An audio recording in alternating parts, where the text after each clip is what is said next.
writes, "This is wild. The cop imagined he was shot by someone in his patrol car, then opens fire on his vehicle with an unarmed suspect in the back, handcuffed. As Deputy Hernandez was approaching the passenger side rear door of his patrol vehicle, an ACORN can be seen striking the top of the vehicle." So there's no ACORN here. So that dark spot is not in the preceding frame, right? It happens in the next frame. That's the ACORN there. The ACORN is falling. So in the next frame, it's closer to the roof of the patrol vehicle right there. There it is. It's bounced off and is bouncing off at an angle. That's what caused the noise that Deputy Hernandez perceived as a gunshot. The suspect was described as a black male in his late 20s. At approximately 8:55, a call for service was received from the girlfriend, stating her boyfriend was refusing to return her vehicle and had been calling and texting her with threats. All the officers responded to McLaren Circle. They started arriving on scene about 9 o'clock in the morning. Shortly after arriving, Sergeant Roberts became the primary member working with the victim, the girlfriend. Sergeant Roberts learned from the victim that the suspect, the boyfriend, had been allowed to borrow her car but was refusing to return the vehicle after being told by the victim she wanted her car back. So that's really a car theft scenario. The victim shared threatening text messages from the boyfriend to her with Sergeant Roberts. In addition, there was a text message picture from the boyfriend taken from inside the victim's vehicle, showing what appeared to be a firearm suppressor pointed at the dash of the victim's vehicle. Sergeant Roberts confirmed with the victim she wanted to press charges for a stolen vehicle. The victim said, the girlfriend said, "I know anytime we get into it, whether I'm right or wrong, he puts his hands on me or threatens to put his hands on me, it gets very violent." You know, you rarely carry around a suppressor without a gun.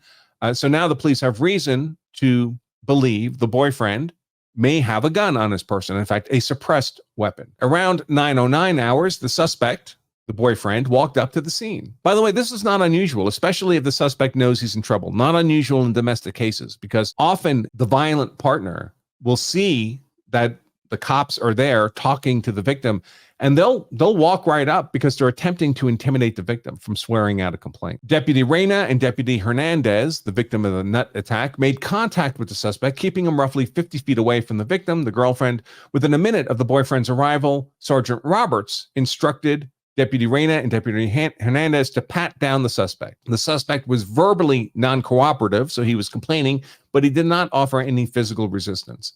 Deputy Hernandez did a cursory pat-down of Mr. Jackson. The suspect said he left the car at the victim's mother's house. The victim called her mother and confirmed that the girlfriend's vehicle was not at her mother's house. The boyfriend had not been truthful about the location of the victim's vehicle. Consciousness of guilt evidence, right? Like flight from the scene, tampering with evidence, getting caught lying to the police is consciousness of guilt evidence. At 9:12 hours, just 3 minutes later, Sergeant Roberts told Deputy Reyna and Deputy Hernandez to detain the boyfriend. They handcuffed him and walked him to Deputy Hernandez's patrol vehicle. Outside the view of Sergeant Roberts, Deputy Reyna completed a more thorough search of the boyfriend while Deputy Hernandez was present. Sergeant Roberts continued to work with the girlfriend to include starting an affidavit of complaint for the boyfriend stealing her vehicle. She also discussed the threats and the picture of the suppressor with the victim more. Sergeant Roberts asked if the boyfriend had any aftermarket items on his firearm, and the girlfriend asked, "Like a silencer?" Sergeant Roberts answered in the affirmative, and the girlfriend nodded her head yes. Referring to the picture on the victim's phone, Sergeant Roberts said,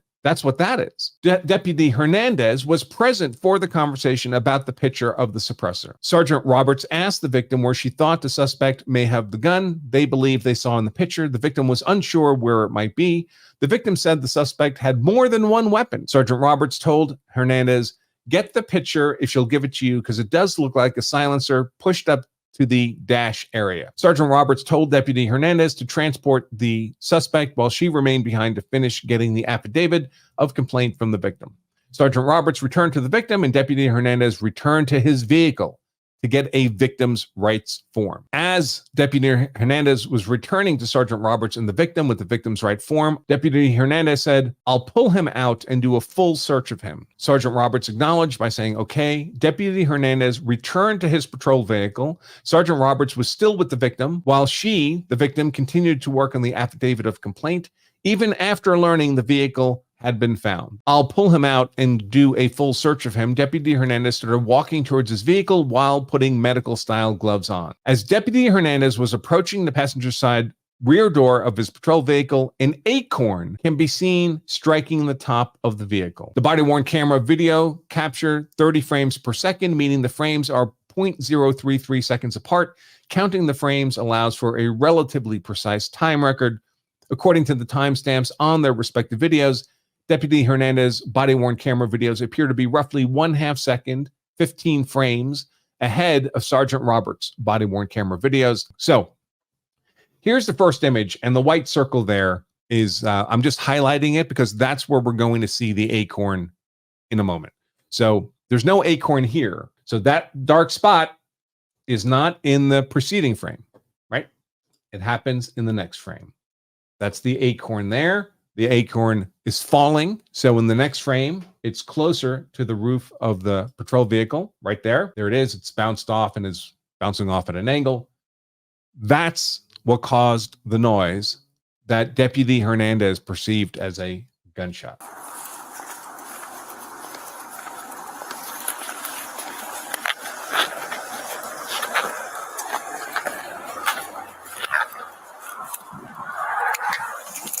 Shots fired!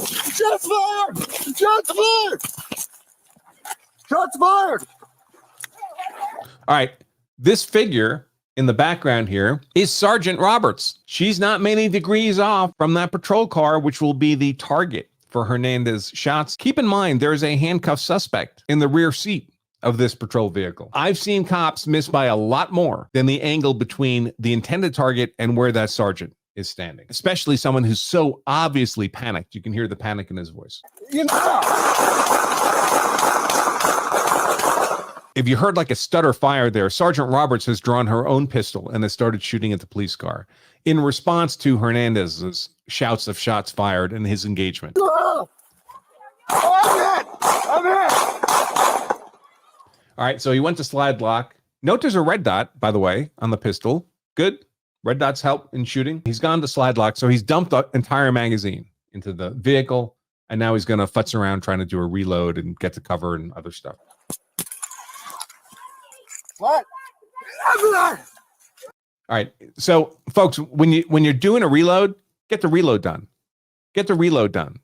You need the gun up and running. In the car! I was shot through the car! Oh!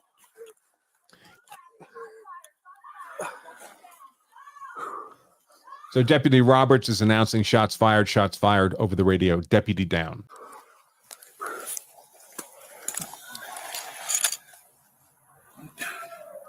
Still doesn't have the gun up. Get the gun up, folks. You're just a victim here. I'm good. I feel weird, but I'm good. Still not loaded. Or maybe he got a different magazine. There's this old mag out in the street. Looks like a SIG 320.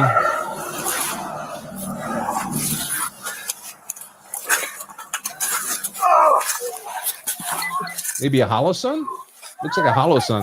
I don't know.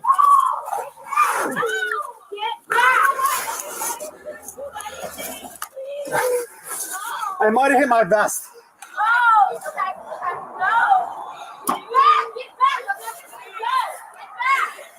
He's going to jack up this guy's Tesla Model S. All right, and that's the end of the video. So let's go back now to the reports. Agency member interviews. So this would be Criminal Investigation Division. On 11/15/2023, investigator Kelly Henderson and investigator Michael Hogan conducted a sworn interview with Hernandez. Mr. John Whitaker was present as Hernandez's representative. Hernandez said he was dispatched to a suspicious vehicle call, and shortly thereafter, a vehicle theft call had come in. The addresses for the two calls were 2 apartments apart. Hernandez heard the victim say that the boyfriend had been threatening her all morning. The victim showed Sergeant Roberts text messages from the boyfriend. This included a picture sent to the victim by the boyfriend of weapon or the suppressor of the weapon. While filling out her statement, affidavit of complaint, the victim identified the boyfriend as he was walking up to the scene. He and another deputy stopped the suspect. The boyfriend, Hernandez said, I patted him down just for weapons, and then we placed him in handcuffs. We read him his rights. Hernandez and the other deputy moved the suspect to Hernandez's patrol vehicle, which is what he would be shooting at shortly. The other deputy patted down the boyfriend a second time, also to search for weapons. The boyfriend was placed in the back of Hernandez's patrol vehicle, a caged Dodge Durango. Hernandez said, I'm walking back to my vehicle. I'm getting a victim's rights brochure first. Open the door, getting my victim's rights brochure. I think if I had asked the dispatcher already for an offense number at that point, I think I was waiting to write it down, and I heard him moving around a little bit in back. I don't really think much of it. And he says, am I going to jail? And I said, yes, sir, you are. And he said, what for? I said, for grand theft, sir. I'll be right back. So I go back, hand the victim's right brochure off to Sergeant Roberts. Hernandez walked back to Sergeant Roberts. They discussed there was probable cause for an arrest and that he was going to go back to the boyfriend and complete a search incident to arrest, a full search on him. He said, we had just had the conversation about where I talked to Sergeant Roberts. Where is this gun? Is the gun on him? Is it in his car? Is it in her car? Victim told me he usually either has it on him or it's in the car. So the gun is on his mind, as it should be. Hernandez described walking back to his patrol vehicle. I start walking back to my car. So he's on the passenger side in the back seat. I'm walking up to my car. I'm about to reach for the door handle. And simultaneously, I hear, to me at the time, what I believed would be a suppressed weapon off to the side. Definitely heard this noise. At the same time, I felt an impact on my right side, like the upper torso area. He added, so I feel the impact. My legs just give out. I don't know where I'm hit. I think I'm hit. I'm stuck. I rolled to the back of the car and now I'm stuck in the street. And I knew where the shots came from, or I believed they came from, was right there. So I'm reaching for that door handle and I'm laying behind the car. I'm yelling, shots fired, shots fired. I returned fire until I could get cover behind another vehicle that was parked in a driveway there. And then I just remained behind that vehicle pretty much the entire time until another deputy got there, because at this point I still believed that I had been shot. Investigator Henderson asked Hernandez to describe what he felt when he said he had felt an impact. It felt like an impact to my upper torso area. He motioned to his upper right shoulder area on the right side. And it was like sound impact, like almost that quick, I guess. That was kind of the point where I felt the impact in the torso. But the fact that my legs weren't working the way I wanted them to be working, I think I yelled at one point to Sergeant Roberts, like, I think I might have got hit in the leg or something along those lines, because I was struggling to get the cover. I think at one point I reached up and touched my head because, I wasn't sure at that point. I think I still had the sound in my head. I wasn't sure if I'd just been hit in the head. I was getting kind of a funny, just kind of like a tingliness all along the side of my body. And I think some of that might have just been adrenaline, putting together the fact that I just heard what I heard and I just felt an impact. And I've never been shot before, so I don't know what that's like. Investigator Henderson asked him where he thought the shots had come from, and he replied, I thought they were coming from the back of that vehicle. She asked him if he thought the shots were coming from the exterior near the back of the vehicle or from inside the vehicle, and he answered, I thought they were coming from inside of that vehicle. Investigator Henderson asked Hernandez if he saw any glass shattering at that point. He said, I don't know. Investigator Henderson asked why he decided to stop firing. Hernandez responded, because I made it to cover. The original reason I was firing was because I was sitting in the open there. I had only moved a couple feet from where I fell. I had just been shot from the back of this patrol car. I didn't know how I was going to get up and move to that covered area where that vehicle was the closest cover I could see. So yeah, once I got behind that vehicle, I didn't observe any rounds coming back at me. I felt safe behind that vehicle. I felt I didn't need to engage anymore. Investigator Henderson asked Hernandez if at any point while the suspect was in the patrol vehicle, Hernandez, could see the suspect. Hernandez answered, no, because of the tinted glass. All that was going on. No. Hernandez said he remained behind cover until other deputies assisted him into the back of the Emergency Medical Services command vehicle, which drove him directly to the hospital. Once at the hospital, he learned he had not been shot. Hernandez said, I've been advised by my attorney here. I know they didn't recover a weapon or anything like that on the scene, but I'm confident with what I just told you is what happened. Folks, our recollections, our perceptions and regulations of stressful events is completely unreliable. The way our brain perceives and captures and stores and recalls information under stress is completely different than our normal experience. It's one of the reasons I urge you, if you're involved in a use of force event, to not give this kind of detailed statement to police without legal counsel present. Maybe not even then. Better to share those details with your lawyer. Your lawyer can share them with investigators if he thinks that's appropriate. When asked if he had prior law enforcement experience, Hernandez said no. When asked about prior military experience, Hernandez said he attended West Point and was an infantry officer and an officer in special forces for the Army. for a total of 10 years. Hernandez said he had 2 combat rotations to Afghanistan, but noted that as an officer, he was not in direct combat. Well, that's certainly not automatically true. That being an officer means you wouldn't be in direct combat. But he says he's never been in combat. So PTSD would be unlikely to explain this kind of panicked reaction. But it's not the kind of conduct you would expect out of a West Point grad infantry officer, 10 years, 2 combat tours. Right? In fact, we'll see later that Deputy Roberts, one of the reasons she responded the way she did by also engaging the patrol vehicle with shots after Hernandez had done so, is that she had a high degree of respect for his decision-making and reliability and calmness under stress. She thought she could trust his reactions to these kinds of events, which is not an unreasonable thing for a fellow officer to do. Investigator Henderson asked if Hernandez had heard firearms being shot with suppressors, and Hernandez answered yes.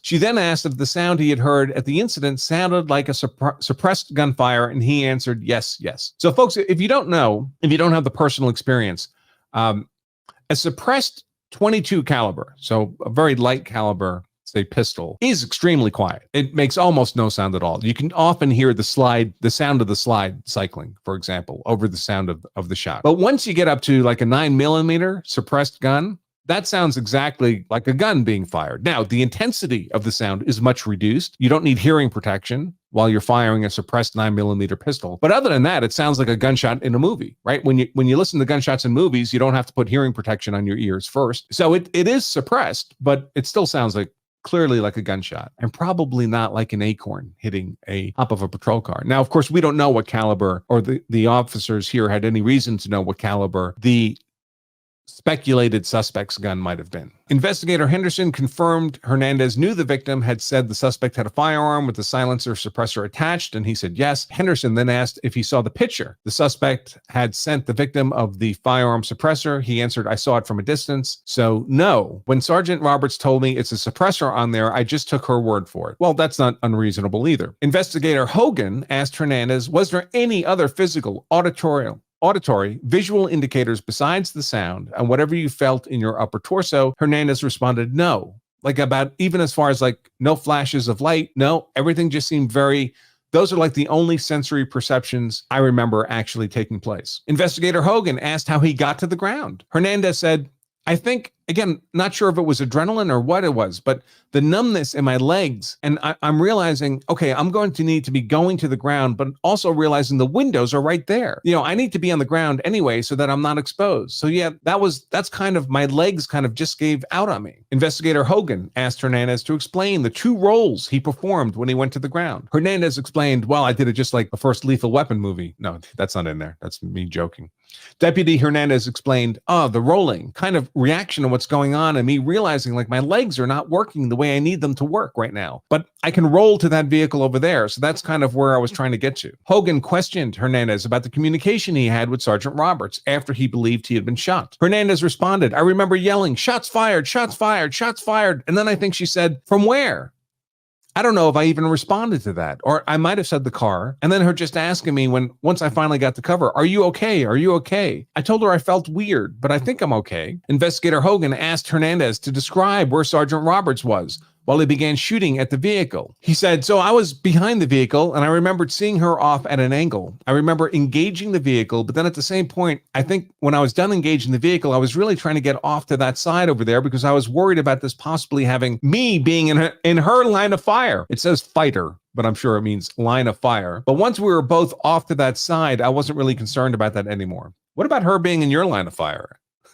Investigator Hogan asked Hernandez if he knew if Sergeant Roberts had fired her weapon, and he said he did know she had shot. Henderson then asked if he knew who had shot first, and Hernandez responded, I think I fired first. Yeah. And this is an important fact, right? Because each officer needs some justification for a reasonable justification for their use of deadly force. Whichever officer fired second can claim as their justification the fact that the other officer fired first, and they were relying on that other officer's judgment. But the first officer can't make that claim, obviously. Henderson asked if Hernandez was ever able to see the suspect in the vehicle. He answered no. Investigator Hogan showed Hernandez still photos taken from his body-worn camera video of the officer-involved shooting. He showed the frames where the ACORN first comes into the frame and the subsequent frames where the ACORN can be seen bouncing off the roof of his patrol vehicle. Hernandez asked, "ACORN?" Investigator Hogan answered, "ACORN." Investigator Henderson asked Deputy Hernandez if he thought it was possible that the noise he heard, which he had interpreted as a gunshot from a suppressed firearm, was actually the noise of the ACORN striking the roof of his patrol vehicle next to him. Hernandez answered, "I'm not going to say no, because I mean, that's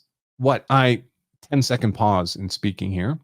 What I heard," 3-second pause in speaking, "sounded almost like 12-second pause in speaking. What I heard sounded what I think would be louder than an ACORN hitting the roof of the car, but there's obviously an ACORN hitting the roof of the car."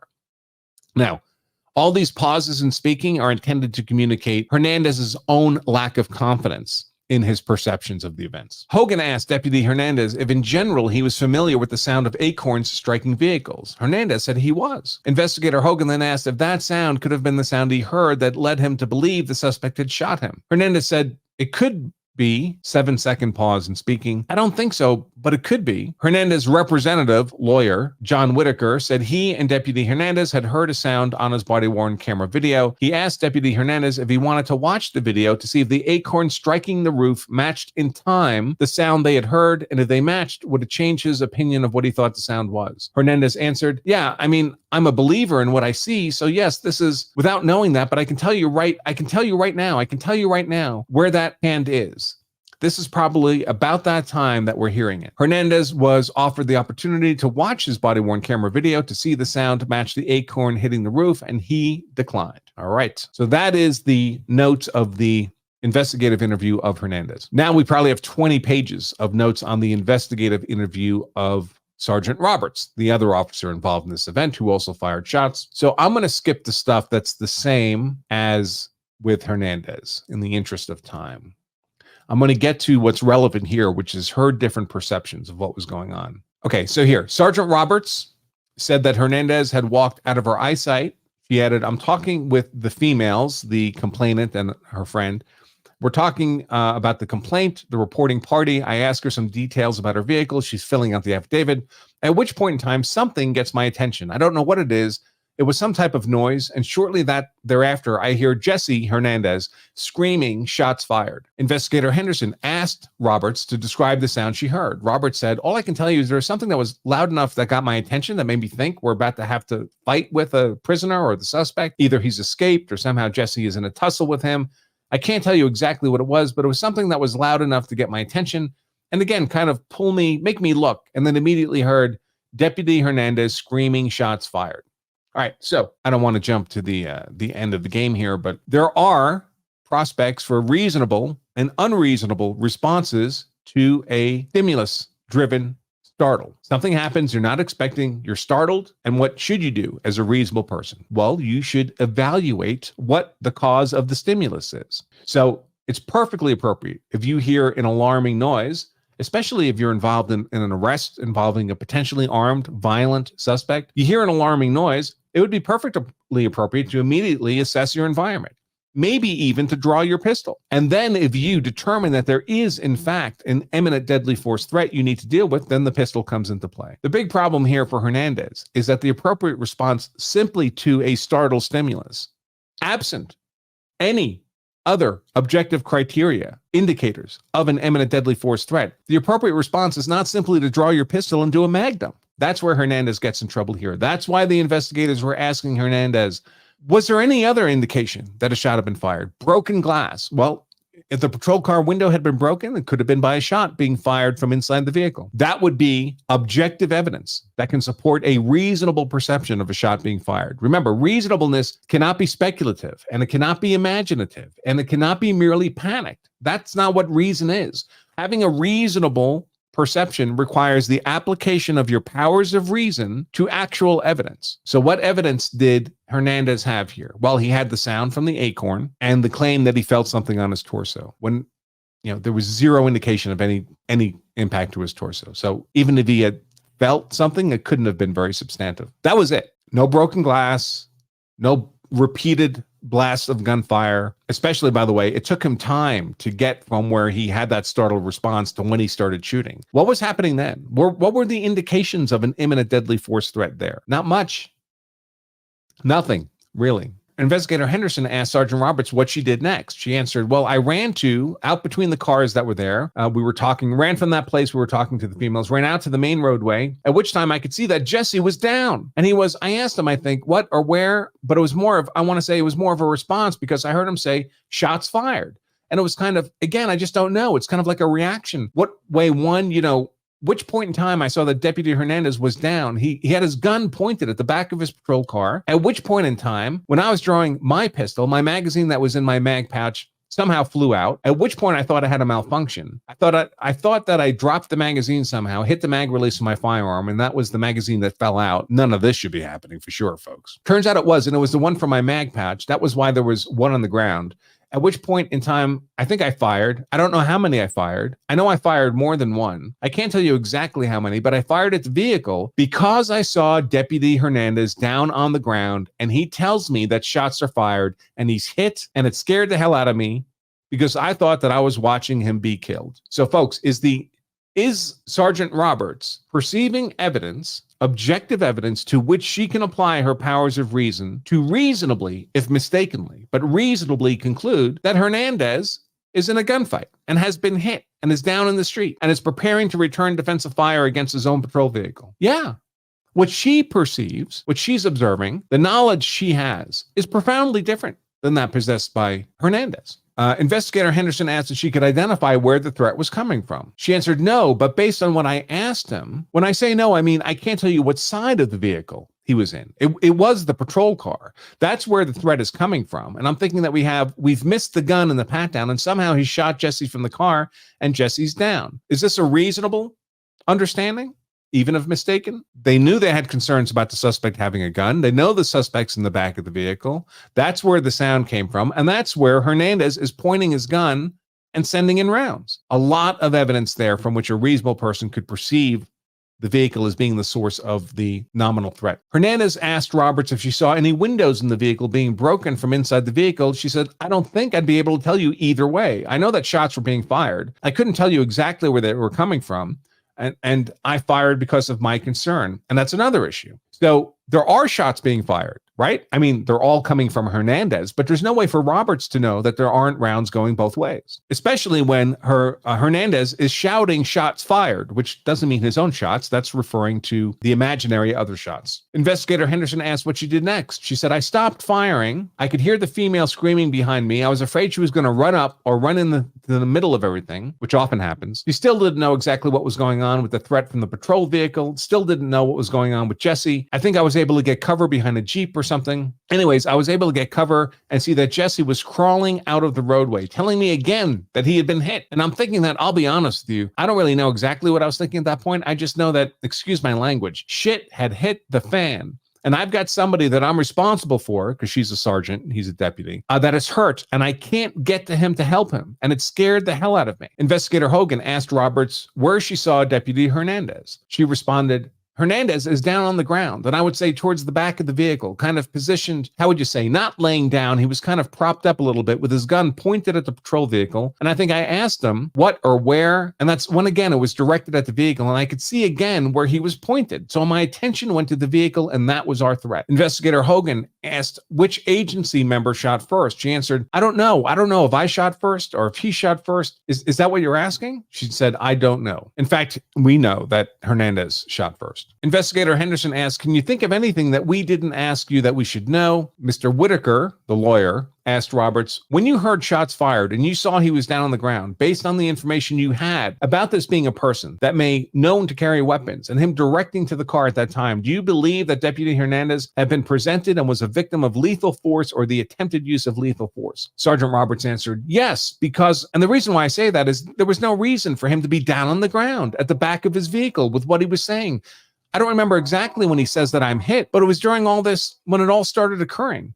I believe that he was hit then. And I definitely, when I saw him trying to crawl, I'm thinking in my head, it's bad. It's really, really bad. The lawyer continued. And in your training and experience, if shots were fired, was he in a position, did he have any cover when you saw him? Roberts answered, absolutely not. The lawyer asked, and so in your mind, based on your experience, it was just shots fired, he would be getting to a place of cover, is that correct? Roberts answered, yes, sir. The lawyer asked, but when you saw him, he was not moving to a place of cover at that moment. Roberts said, no, he was in a very compromised position. He was still within, immediate visual of that vehicle, the patrol car. If somebody was inside of it, he had absolutely no cover. And there was no reason for him to be down, squatted or propped up or whatever it was that I was able to see. If it was just shots fired, he would have been looking for cover. When they say just shots fired, they mean if he hadn't been hit. So Roberts is interpreting him laying on the ground as indicating that he's actually been wounded by gunfire. If it was just shots fired, he would have been looking for cover. He would have gone behind the vehicle. He would have immediately gone and sought cover somewhere else.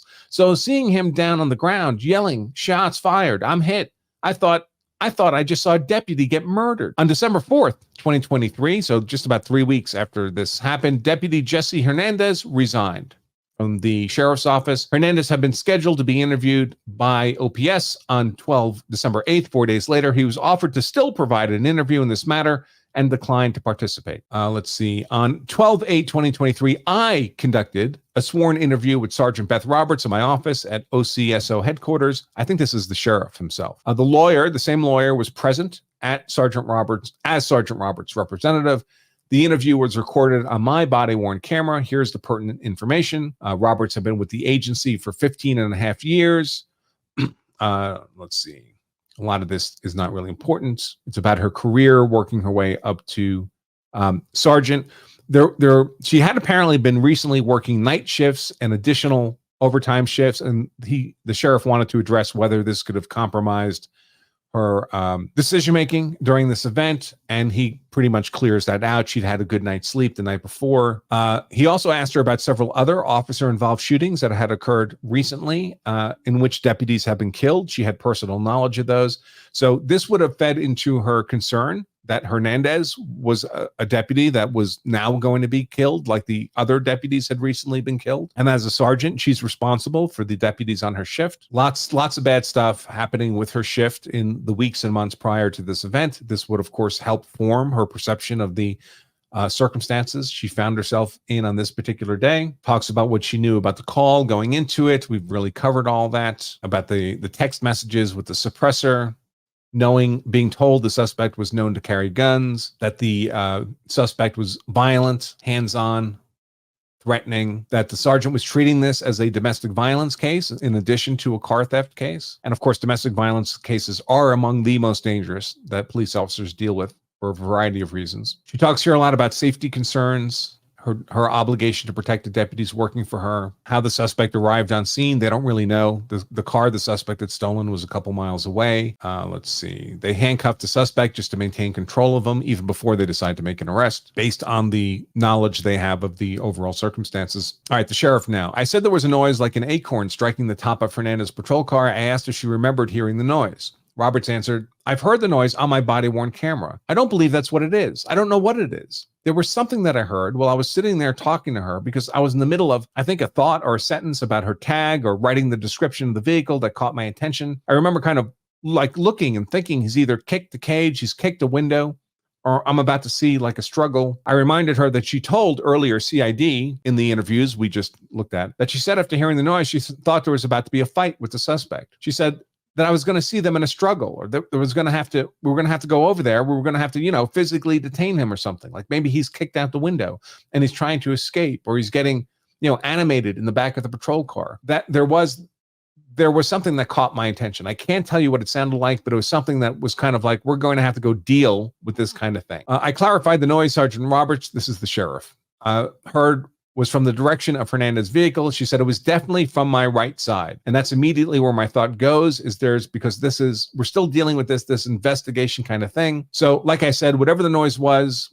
I thought like he's getting animated in the back of the car. He's kicked out a window, or basically there's a struggle going on. And I'm going to have to go over there and assist. The sheriff said that roughly a second after the noise, Hernandez started yelling, shots fired. I asked Roberts what she was thinking when she heard Deputy Hernandez. She answered, shit has hit the fan. Anything else? How do I get to him? Meaning Jesse. We've missed the gun. This is the speculative gun of the suspect that didn't actually exist. The sheriff asked Sergeant Roberts if she thought Deputy Hernandez was meaning the shots were fired by the suspect. And Sergeant Roberts answered, yes, yes, yes. I knew that he was walking over there to transport, is what I'm thinking. Granted, I know what he said now, referencing Hernandez's statement about pulling the suspect out of the car to search him again, but it did not register with me, or I didn't process that. So I know he's over there by that vehicle. He's going to transport or do whatever, and then that's when that happens. Sergeant Roberts started moving after the first time Hernandez yelled shots fired. I asked her what she was intending to do. She said, try and see if I could see anything. I mean, I wanted to try and process what was going on. I knew that if there's shots fired, there's a lot of variables that I'm responsible for. One is Deputy Hernandez.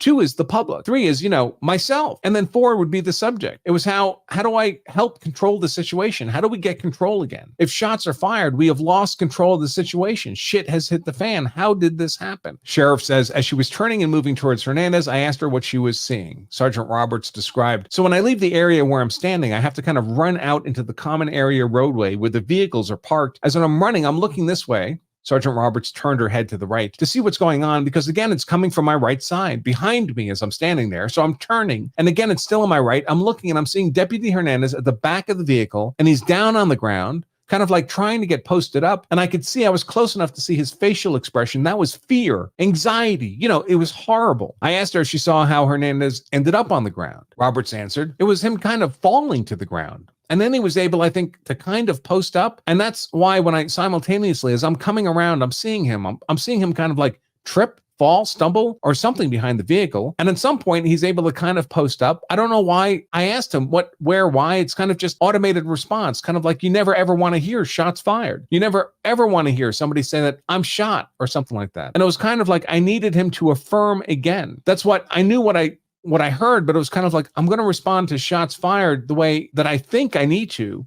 but I need you to affirm that again for me. Is this someone, they got a startled stimuli and now they're making an assessment of their environment so they have a reasoned basis for making a use of force decision? Yeah. Sergeant Roberts added, he was kind of stumbling, crawling on the ground. I don't know how to explain it, but he was not standing straight up. He was not in a tactical position.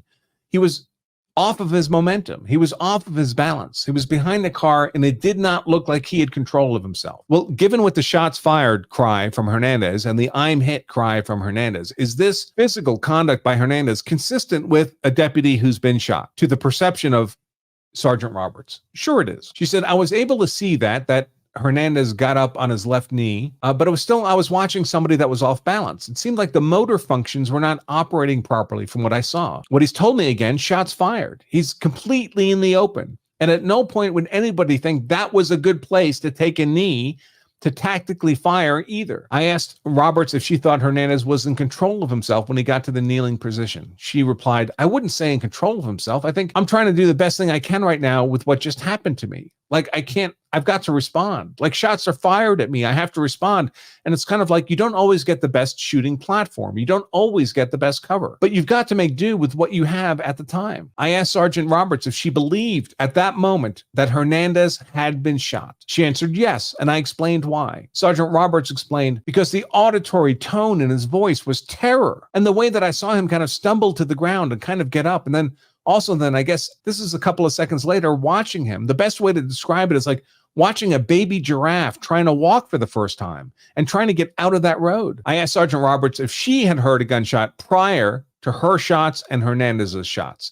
She said, I heard something that caught my attention. I didn't know what it was. I was focused on the conversation, so it could have happened, and I didn't know it. And I was going off of what he said and also what I was seeing and what I saw in his reaction. I saw somebody that was hurt. Now, in fact, he wasn't hurt, but was it a reasonable, if mistaken, perception? I asked Sergeant Roberts why she thought Hernandez decided to engage the suspect from his kneeling position. She answered, I don't think he could get up. I thought he had been shot. He can't get up, and now he's returning fire from the position that he's at. And I'm deciding to shoot myself. In other words, fire her own shots, not shoot herself. I'm thinking in the back of the head, how the hell am I going to drag him out of the road? Now, listen, I've heard some criticism of this remark, and I've been known to be critical of female police officers who underperform, especially in use of force events. And that is one way to interpret this. Like, is she not strong enough to drag her apparently gunshot deputy colleague out of the road? That's one way to interpret it. That would not be good, right? But I think another fair interpretation of this is, how the hell am I going to drag him out of the road without getting shot myself, right? Because if you believe there's a gun-armed suspect in that patrol vehicle firing shots out into that space, you get shot too. And one of the rules of this kind of use of force, violent trauma intervention, is the first thing you need to do before you can help that other person is not get shot yourself. So she may well have been thinking, even if it's not in the transcript here, how the hell am I going to drag him out of the road without me getting shot? And then we have 2 shot officers, just to be fair to the sergeant here. All right, continuing. The sheriff asked Roberts if she saw or heard anything coming from Deputy Hernandez's patrol vehicle. No. So when all this happens, there's so much background noise. If there would have been something going on in the vehicle, I don't know if I necessarily would have heard it, but I was hearing, or seeing the windows blasted out. No, but I could not see the right side of the vehicle. And based on the circumstances, I'm thinking somehow he has shot Jesse from the back seat, and it struck him some way, somehow. She couldn't see the suspect. Let's see. Much of this gets kind of repetitive. By repetitive, I mean, it adds more evidence from which Sergeant Roberts could come to a reasonable, if mistaken, conclusion that they were in a gunfight and that she needed to put rounds into that patrol car in defense of Deputy Hernandez. Why she shot. I asked Sergeant Roberts why she fired her weapon. She answered, because I needed to protect Hernandez. I then asked her to describe the threat at the moment. She explained the threat was somebody had shot him. We had an armed suspect in the back of the vehicle. Hernandez was shot. I'm watching him, fumble on the roadway. How do I give him more time? How do I draw the attention to me? How do I save him? I asked Roberts if she thought her life was in danger. She said, I don't know if I immediately thought that, but this is probably a fault of my own. I'm more concerned for my people than myself. And I put my people probably higher than me. And it's definitely something I've done since I've become a supervisor. Did I think that the situation was dangerous and I needed to respond the way I did? Yes, I do. I asked if she thought Deputy Hernandez's life was in danger. Sergeant Roberts said, I thought I was watching him get murdered. I asked her, what made her think Deputy Hernandez's life was in danger? In other words, what was the objective evidence to which you were applying your powers of reason to arrive at this conclusion? And make it a reasonable conclusion, even if mistaken. Reasonable mistakes are allowed in use of force offense. A reasoned conclusion, and not just some kind of panicked, speculative, irrational fear response. She explained, so what he told me, shots fired, the tone in his voice, the look on his face, his physical reactions. I'm thinking, we've missed the gun, and this is it. How do I get to Jesse to save him? I asked if Hernandez had cover. She answered no. I asked if he had concealment. She said no. I asked if it appeared as though Hernandez could move to cover. Sergeant Roberts answered, at that part, no. He was on the ground, which was not, it doesn't give you a tactical advantage of where he was. And he's out in the open. It's daylight. You can see everything that's going on. He wasn't moving, to cover at that point. And like I said, I'm seeing him kind of fumble and stumble, and it was just horrible. It was like he couldn't, and I couldn't let him be shot again. I had to do something, and it's draw the shooter to me or take fire. That might give him a couple more seconds. I don't know. I asked if anyone else's life was in danger. Sergeant Roberts said, yes, I believed at that point, if this person gets out, and the thought of this person willing to do this to us, what wouldn't they do to somebody else? And if he gets out and this has happened, what's he going to do to his girlfriend or the friend that's providing to talking to us? I asked Sergeant Roberts what she was shooting at. She said, I was shooting at the patrol vehicle. I asked why. She explained, because there was a threat in the back of the patrol vehicle. I had a deputy that was in the back or on the ground that was still a threat to Jesse's life, and I needed to provide him some type of cover. Like I said, bring the attention to me, because I'm up, I'm moving, I'm standing. I'm at a better advantage than he was. I'm basically watching somebody shot down, and I'm thinking that he's shot, and I'm watching him die. I've got to do something. I asked Sergeant Roberts if she had concerns about shooting into the vehicle when she could not see the suspect. She answered, yes, and well, I'm sorry, okay? Let me explain that. I know I was not physically there when they put him in the back of the patrol car. I know that there's nobody else in the vehicle. There's no rider, there's no cadet, there's no other deputy. So the parties that are involved are going to be the subject and Hernandez, and then of course me, when I'm brought in. He is telling me shots fired, so I'm firing it where I believe that suspect is, and that's in the back of a vehicle where we had secured him. I asked Sergeant Roberts where in the vehicle she was shooting. She said the back seat. I asked Sergeant Roberts, what's your goal? What are you trying to accomplish when you're pulling the trigger? She answered that if there is a threat there, that I need to stop it. I need to control the scene. We've lost control. Hernandez is shot. He's hurt. I need to get to him. I need to get him to safety. I need to get him out of there. I need to get control again. This is a very volatile scene. It's dangerous. I asked her how shooting would have helped her gain control. Sergeant Roberts explained, because if I stop the threat, then there is no threat. I clarified, incapacitate the suspect? She answered yes. I asked her how shooting the suspect would help Deputy Hernandez, who was in the open without cover. She said, because I can't render aid to him if there's still a threat. Because not only am I worried about him, I'm worried about all the outside factors, to the other people, the victim. I can't let this person get free. I can't let this person get out of detainment. And if they're armed, I can't let that happen. He's already shot a deputy. Of course, he hadn't, but this is her reasonable of mistaken perception. I asked Sergeant Roberts about how sure she was at the time the suspect was in the back of the patrol car. She answered, I'm 98% sure. I will say that, there's room for a chance, but I'm confident with that because of his confirmation, Deputy Hernandez. When he said, the car, his confirmation, I knew for him to be, previously detained in it, meaning the suspect. And also, again, I'm watching the physical direction of Hernandez to the car. And I'm not seeing him like, look over here, as if the guy's running by. So again, all pointed towards the patrol car, especially Hernandez's pistol and fire. I asked Sergeant Roberts if she had considered the backdrop of where she was shooting. She said she had, and that behind where she was firing was an open street and closed business. I asked Sergeant Roberts, giving her training and experience in law enforcement, if she thought a tactical advantage could be gained by shooting into a confined space, the backseat of the patrol vehicle where she believed an armed subject was. Well, now the questioning feels like they're feeding her what they want to get the desired responses in her defense. She answered yes. I asked her to explain. She said it's again that we might give us the advantage or time to reach cover. The suspect might surrender, or again, we might stop the threat. Okay, so I asked Sergeant Roberts why she decided to stop shooting. Well, I heard the female victim coming up behind me. It was let me draw attention, let me draw fire, possibly from the suspect. Maybe we've possibly stopped the threat. Let me get the cover and let me reevaluate, which is what Hernandez should have done when he heard the noise, the ACORN the first time, right? Reevaluate. And then also let me try and control the scene, make sure the victim doesn't run out while we're engaging. After Sergeant Roberts stopped shooting, she moved to cover. Hernandez was still firing. I asked Roberts why she chose not to re-engage the suspect. Sergeant Roberts explained, I wanted to assess. I was trying to assess the scene. We had engaged. And again, I've got the female yelling. I'm trying to yell at her to go back. It was very hectic, very involved, very chaotic. I was worried she was going to either interfere with me, run into while we're engaging. That happens a lot in domestic abuse, by the way. The victim who calls police because they're getting beaten by their abuser attacks the police when they go to arrest or have to shoot the abuser. I asked Sergeant Roberts if the threat was still present. She answered, it was still unknown. It was still unknown. We were moving. Jesse had engaged. He was trying to get out of the roadway. I think at that point I was trying to seek cover and assess, how is he? How was he? And then we tried to make contact with him. And I'm also trying to call everybody on the radio. I need more people. So the threat was still a threat until we were able to remove him from the car. I clarified my question by asking if the threat was still high enough to engage the suspect. Sergeant Roberts said, we were able to get a tactical position, meaning that we were able to get the cover and I was able to get more resources there. So I felt at that point, that's when we can treat it more as a barricaded suspect, armed suspect, and approach it that way. I've got more people that can ensure neighbors are not walking out so we can shut down the road, nobody's driving. So I asked Sergeant Roberts and the lawyer, Whitaker, if there was a question I should have asked that I did not ask, or if there was anything they would like to add. Sergeant Roberts stated, I'm very thankful based on the circumstances now that nobody was hurt. This is not something I'm taking lightly. I don't think it's funny. I don't think there's anything funny about it. It went from 0 to 100 within a drop of a hat. And I know we talk about it all the time, but when it does, it does.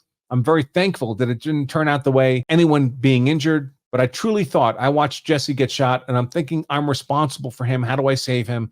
And what do I need to do to stop this? Now, this is interesting stuff here because this is the lawyer asking this very important question because it goes to the reasonableness of Sergeant Roberts trusting in the judgment of Hernandez. Lawyer Whitaker asked Sergeant Roberts if she knew anything about Deputy Hernandez that would have caused her to question his judgment. She answered, I knew that Jesse was prior military. He trained on our shift as a cadet. I don't remember what phase it was, but he was with Eric Sheldon on our shift, and a very squared away person Hernandez was. Somebody that if they tell you something, you don't question it. You trust their judgment. I wanted Jesse on my shift. There was openings other places, but because when I observed him in high stressful situations, he reacted appropriately. He wasn't afraid to respond. I clarified that Hernandez had worked on Sergeant Roberts' shift while he was in field training. Sergeant Roberts said, We were on night shift at that time, and we were actually involved in a pretty serious situation, call, and he acted appropriately and did not lose control of his emotions. Again, I have a lot of respect for him, actually. So when he tells you something, it's not something like, are you sure? You know, if he tells you something, that's what's happening, or that's what happened. I truly believe everything that he said to me and told me was going on. And he believed that too. I don't think there was anything malicious about what he did. Obviously, I don't know what the correct word is, but this is not a fun situation. There's a lot of gravity here, but I'm not mad at him. I'm not upset because I truly believe he thought that's what was happening. And then they get to Florida state law. The important one is really self-defense, defense of others. There is a statutory provision for officer use of deadly force, but we don't need to get into this. And of course, one of the elements of self-defense, as you should all know by now, is the 5 elements of self-defense: innocence, imminence, proportionality, avoidance, and reasonableness. Here we're focusing on reasonableness. And reasonableness, now these are required elements of self-defense. If any required element is missing, you don't have self-defense. You don't have a legal justification for your use of force. If any one is missing, there is no self-defense. And reasonableness is a twofold element. So there's subjective reasonableness and objective reasonableness.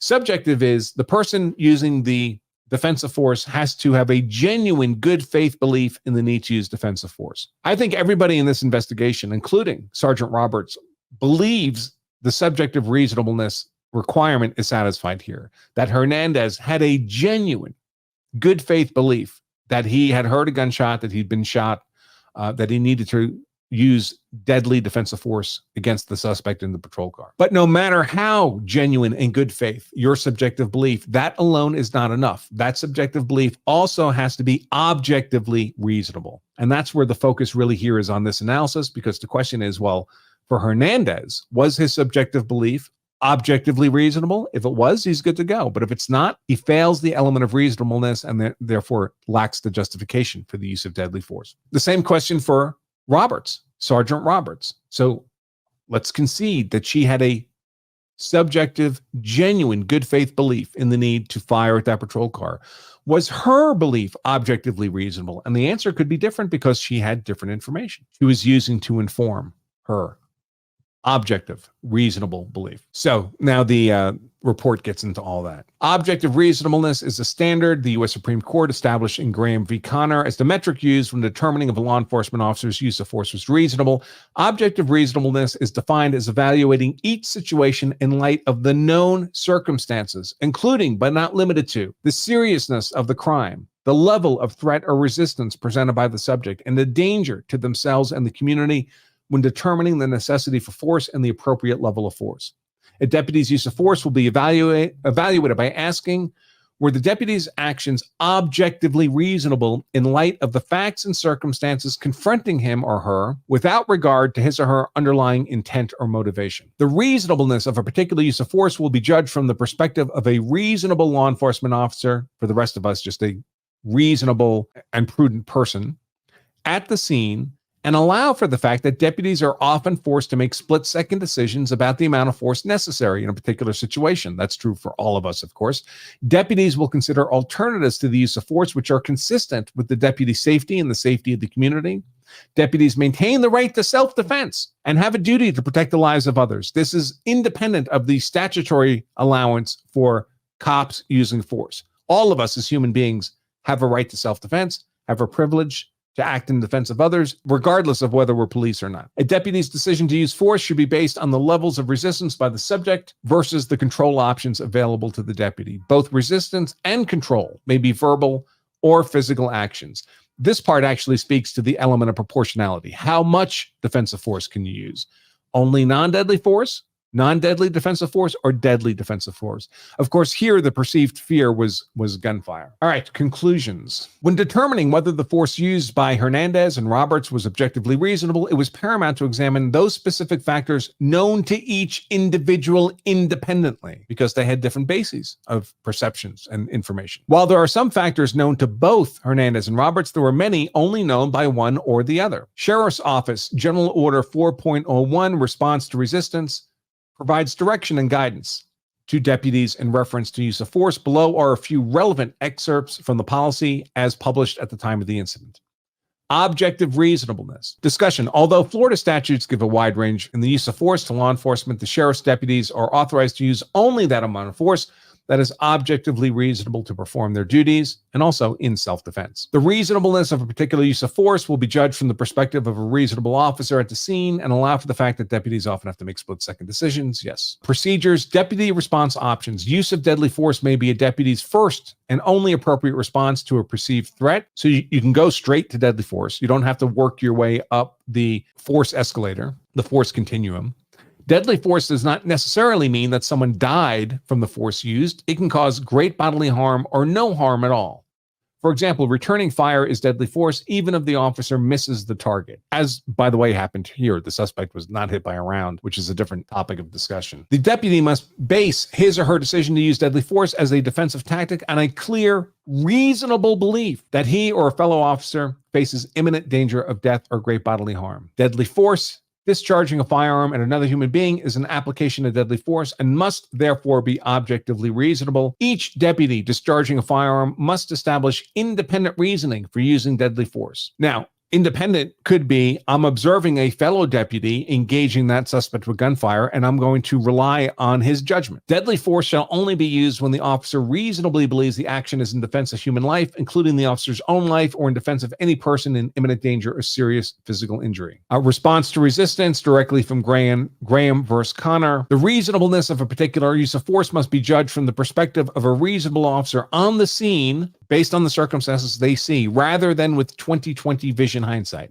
Because 20/20 vision hindsight in this case informs us that the suspect did not have a gun. But that's not the basis for determining reasonableness. It's what the officers had reason to believe were the facts at the time. Let's see. So now they recount the facts within that framework. Deputy Hernandez heard the victim talking about the suspect threatening her, and he knew there might have been a domestic violence issue between the victim and the suspect. Hernandez knew that the suspect had sent the victim a threatening picture involving what appeared to be a suppressor on a firearm. Hernandez had decided to search the suspect for a third time, given he was being placed under arrest for stealing the victim's vehicle. Hernandez heard a sound from his patrol vehicle, which he perceived as a gunfire from a suppressed weapon. Using hindsight, the sound heard was likely an ACORN striking the roof of his patrol vehicle. The ACORN can be seen on his body-worn camera video, striking the roof right before he starts responding. Nothing else is heard or seen on the body-worn camera video to explain what Hernandez thought he heard. Hernandez said he felt an impact to his upper right torso. Additionally, he said his legs stopped working correctly and he fell to the ground. Body-worn camera video showed that he fell to the ground, and they appeared to show his legs were not responding as he had intended. However, there was no evidence found to support anything impacted Deputy Hernandez. Nothing was seen on any body-worn camera showing something striking Hernandez. No defects were found to his uniform or his ballistic vest to support an impact. Now, there had been damage.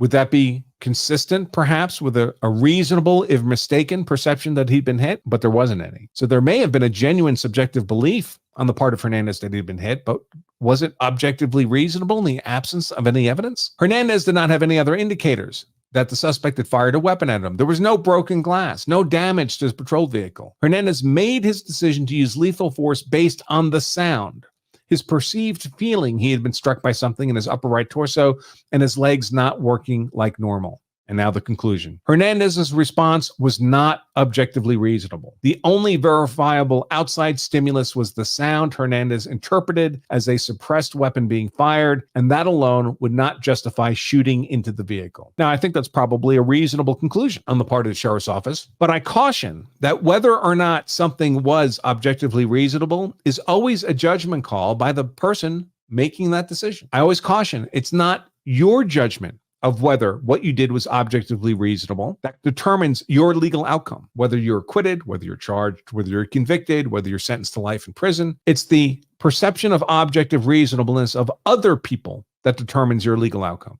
that determines whether or not you're charged, prosecuted, convicted, sentenced. And that's outside of your control. If you think it was objectively reasonableness, your use of force, and they think it wasn't, their decision decides your legal fate. Now, Sergeant Roberts. Sergeant Roberts took a primary role working with the victim. She was made aware of the threats. She saw the threatening picture of the suppressor Based on statements made by the victim, the picture appeared to have been taken from inside the stolen vehicle. When the suspect arrived on scene, Sergeant Roberts described him as being verbally not uncooperative and intimidating towards the victim. Again, very common in domestic violence contacts. Sergeant Roberts instructed deputies to first pat the suspect down over concerns he had the weapon she believed she saw in the picture, and then detain him as the victim was completing an affidavit of complaint for the stolen vehicle. Sergeant Roberts heard a noise, which grabbed her attention, followed quickly by Hernandez yelling 3 times, "Shots fired." She saw Hernandez falling to the ground. She saw him having difficulties getting up. Roberts said she believed Hernandez had been shot because of the tone of his voice, his stumbling attempts to move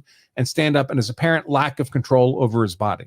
Is this all actual observed evidence to which she's applying her powers of reason to come to some conclusion about what's going on? A reasoned conclusion, even of a mistaken conclusion. In an attempt to confirm what she'd heard and what she was seeing, she yelled, "What? What?" towards Hernandez. For a 4th time, he yelled, "Shots fired," confirming what she had already heard and what she believed she was seeing. Sergeant Roberts yelled, "What? Right there?"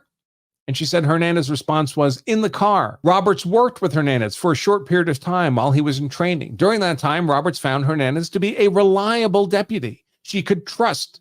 She had no reason to doubt what Hernandez had been telling her. This could have been different if Hernandez was a shithead, right?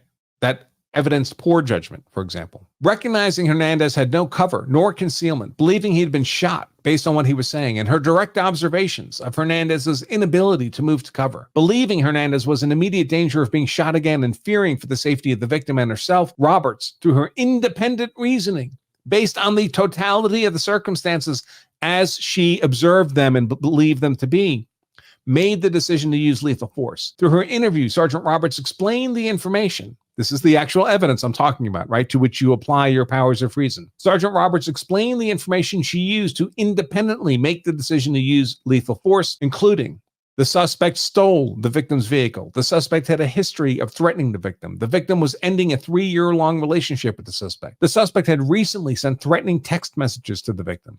The suspect had recently sent the victim a picture of a suppressed firearm pointed at the dash of the victim's stolen vehicle. The victim said the suspect has had a history of becoming very violent over disagreements between the victim and the suspect. The victim said the suspect owned firearms. The victim said the suspect was known to carry a firearm or have one in his vehicle. The suspect's vehicle was on scene. The victim, well, I don't think this is correct. It was 2 miles away, 3 miles away. The victim said the suspect had a silencer on one of his firearms. The suspect walked up on scene without the victim's vehicle. Yeah. So it was never the suspect's vehicle. Maybe I just missed that point. She did not know, the victim did not know, or maybe they mean bad use of pronouns here. Maybe they need Roberts. Did not know the suspect had parked the victim's vehicle nearby, or someone had dropped the suspect off near the scene.